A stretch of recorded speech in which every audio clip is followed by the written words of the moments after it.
আসসালামু আলাইকুম। সংবাদে আপনাদের সবাইকে স্বাগত জানাচ্ছি। আমি ফিরোজ তোহা। শুরুতেই সংবাদ শিরোনাম। বাংলাদেশের সর্বশেষ গুরুত্বপূর্ণ আপডেট সংবাদে আপনাকে স্বাগত। শুরুতেই সংবাদ শিরোনাম, পরে বিস্তারিত। শুরুতে জানাবো, নৌপুলিশের উপর হামলার ঘটনায় কারাগারে ১৩ জেলে। লক্ষ্মীপুরে মেঘনা নদীতে মাছ শিকার বন্ধে অভিযানের সময় নৌপুলিশের উপর হামলা চালিয়েছে দুর্বৃত্ত জেলেরা। এতে নৌপুলিশের কর্মকর্তা সহ ৪ জন আহত হয়। পরে নৌপুলিশ অভিযান চালিয়ে ১৩ জেলেকে আটক করেছে। তাদের বিরুদ্ধে ৪টি মামলা দায়ের করা হয়েছে। এরপর জানাবো, হাসিনা রেহানা পরিবার সহ ২৩ জনের বিরুদ্ধে চার্জশিট দাখিল।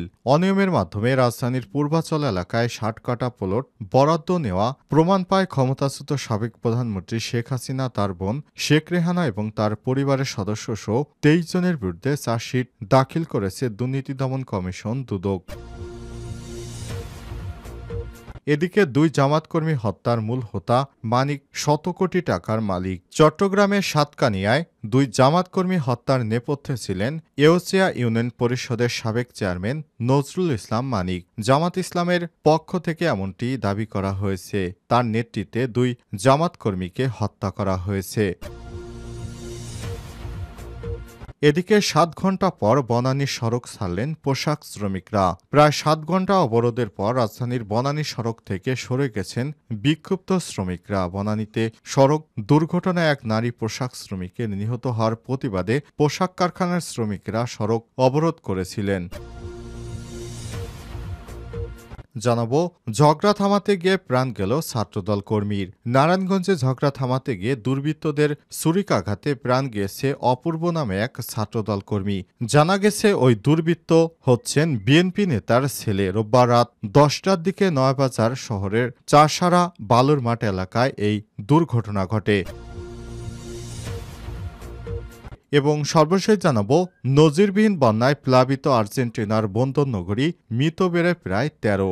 আকস্মিক বন্যায় প্লাবিত হয়েছে আর্জেন্টিনার বন্দরনগরী বাহিয়া ব্লাঙ্কা। এতে মৃতের সংখ্যা বেড়ে ১৩ জন ছাড়িয়েছে। এছাড়াও বন্যার পানিতে ভেসে নিখোঁজ রয়েছে বেশ কয়েকজন। রোববার এক প্রতিবেদনে এমনটাই জানিয়েছে সংবাদ মাধ্যম ফ্রান্স 24। প্রিয় দর্শক, এতক্ষণ শুনছিলেন সংবাদ শিরোনাম, এবারে বিস্তারিত।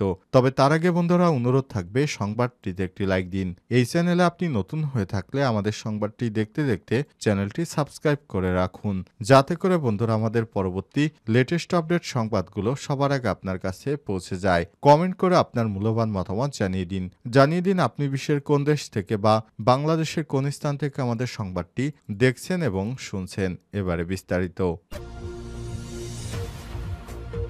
নৌপুলিশের উপর হামলার ঘটনায় কারাগারে ১৩ জেলে।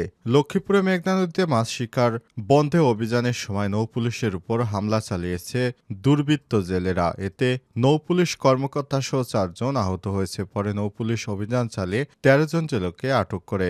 আটক জেলেদের বিরুদ্ধে সদর মডেল থানায় নৌপুলিশ বাদী হয়ে ৪টি মামলা করেছে। রোববার রাতে মজু চৌধুরী হাট পুলিশ নৌভারী ইনচার্জ উপপরিদর্শক সোহেল আহমেদ বিষয়টি নিশ্চিত করেছেন। এর আগে দুপুরে আটক জেলেদেরকে মামলায় গ্রেপ্তার দেখে লক্ষ্মীপুর আদালতের মাধ্যমে জেলা কারাগারে পাঠান সদর মডেল থানা পুলিশ।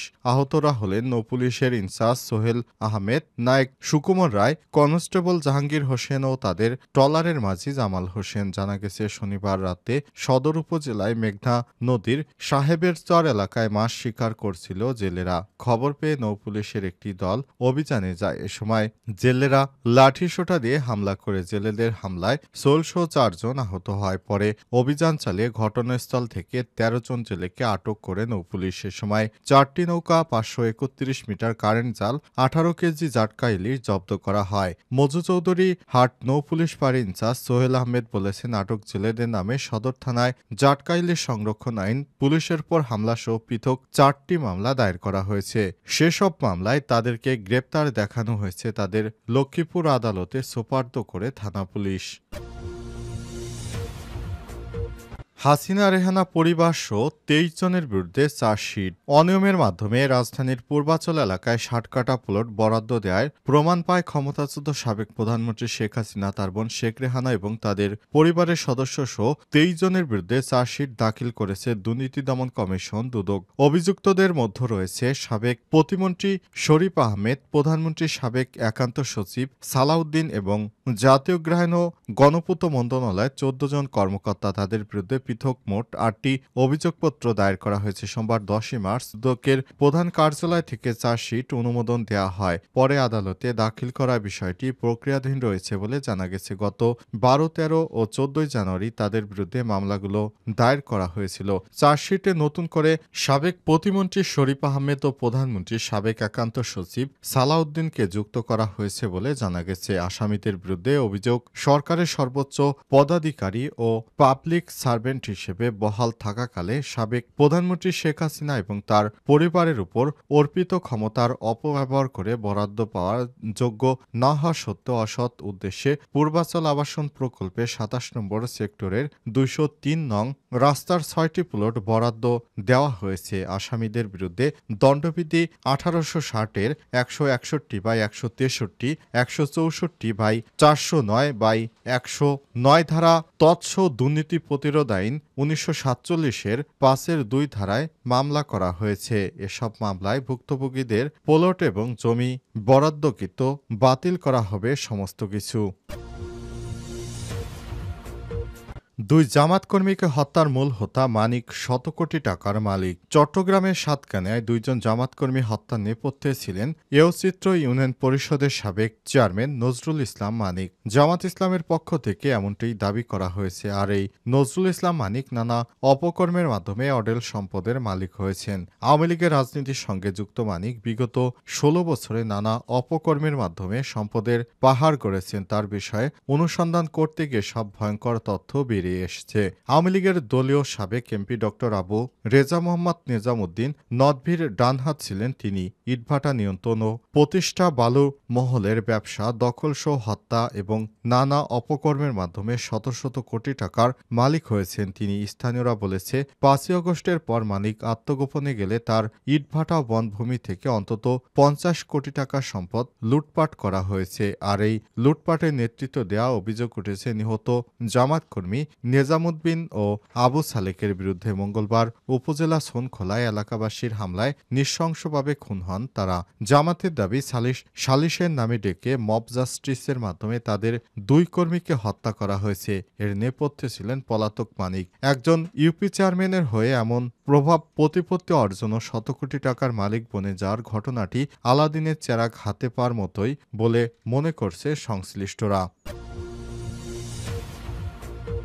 ৭ ঘণ্টা পর বনানীর সড়ক ছাড়লেন পোশাক শ্রমিকেরা। প্রায় ৭ ঘণ্টা অবরোধের পর রাজধানীর বনানীর সড়ক থেকে সরে গেছেন বিক্ষুব্ধ শ্রমিকরা। বনানীতে সড়ক দুর্ঘটনায় এক নারী পোশাক শ্রমিক নিহত হওয়ার প্রতিবাদে পোশাক কারখানার শ্রমিকেরা সড়ক অবরোধ করেছিলেন। অবরোধের কারণে বনানীসহ আশপাশের এলাকায় তীব্র যানজটের সৃষ্টি হয়। সকালে চেয়ারম্যান বাড়ি সড়কটির উভয় পাশে অবরোধ থাকায় ওই এলাকায় তীব্র যানজটের সৃষ্টি হয়েছে, যার প্রভাব পড়ে আশপাশের এলাকাগুলোতেও। তীব্র যানজটের চরম ভোগান্তিতে পড়েছে সাধারণ মানুষ। দুপুরের দিকে ওই এলাকায় বাড়ানো হয় পুলিশ সদস্যের সংখ্যা।